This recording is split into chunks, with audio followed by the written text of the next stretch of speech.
I'm Ray Rickman, Executive Director of Stages of Freedom and a former Democratic state representative from College Hill in Providence. I tell you that because last week I called up the Speaker's office and asked for a copy of the governor's budget, and they sent it to me.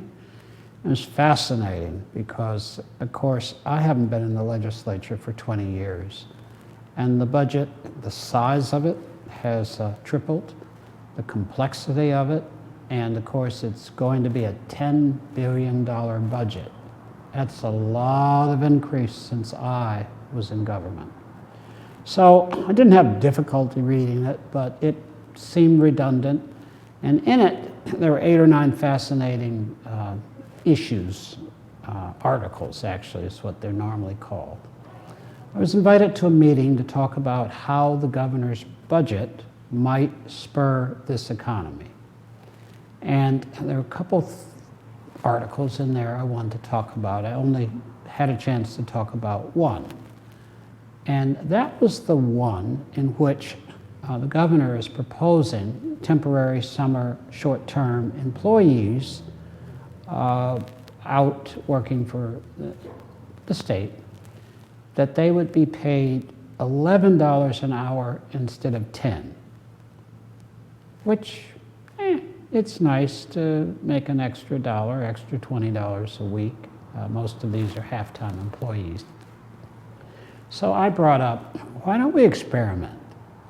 The Democratic legislature, which you would think would up the minimum wage to $15, isn't going to up it to $15, they're going to up it to $11. So the governor was just getting ahead of them for a little bit of, for some summer employees, not very many of them.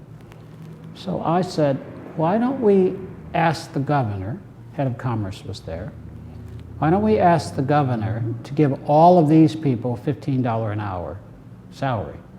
$15. It'll cost the state very little money, a couple $100,000 tops.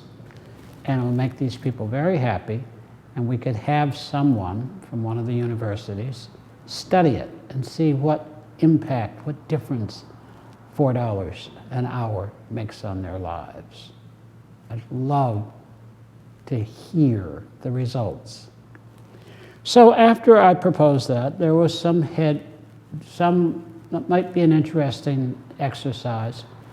One of the business people there started in with the normal no language, not so much about that small group of people, but about the $15 wage in general, which we weren't discussing. I had avoided it on purpose because I wanted to get this small task done for this small number of people.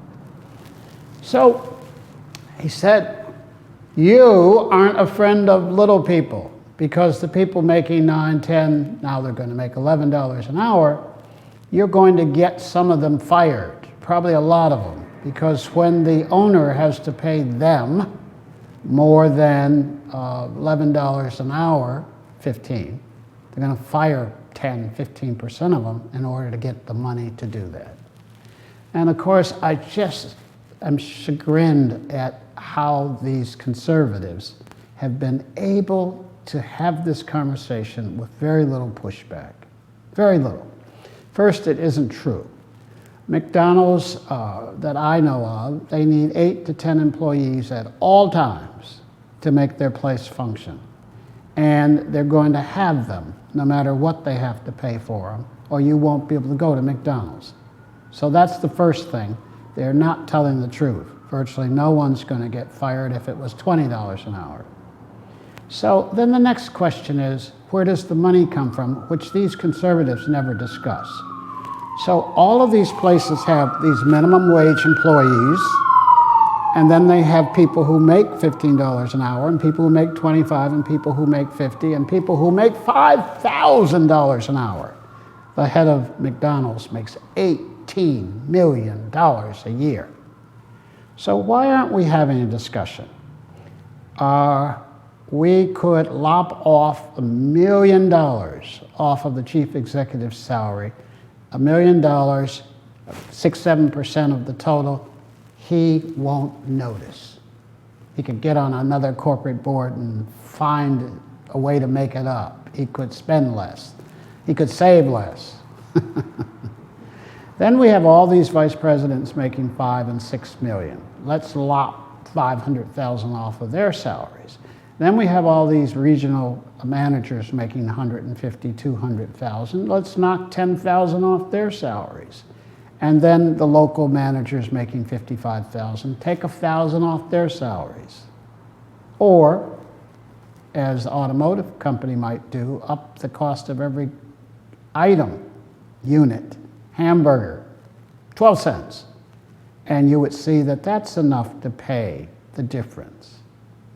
But why do we narrow this conversation, conservatives do this, to the people on the bottom making the lowest money, and that we're going to harm them if we give them a raise of any amount?